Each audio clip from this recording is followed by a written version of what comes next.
И здравейте хора, днес ще направим една томбола в NightPP, моят сървър. Значи искам да кажа какво ще е в томболата. 3 фул сета, фул енчант сета, които се продават за 6 лева.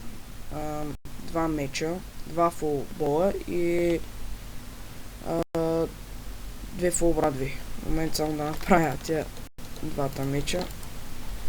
И тук стакнати стренчки, стакнати инстант хелтки, стакнати изобщо полшани и 64 жетки. Тъй, сега искам да кажа още нещо. При 40 сабскрайбера аз ще изтегля томболата и към тази томбола влизат 4 ранка.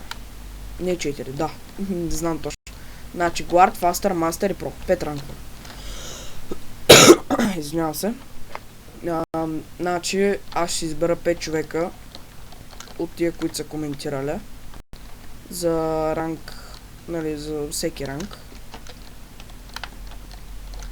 Тоест, не че аз ще се избера, ами след като изтегля томболата, преди да изтегля томболата, ще вляза в random.org и от тия хора ще, нали, пак ще гледам числа, както принцип са теглят томболи.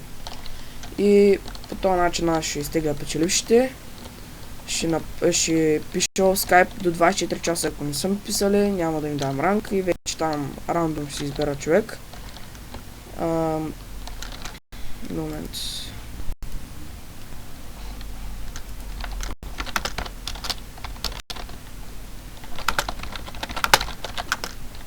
Момент.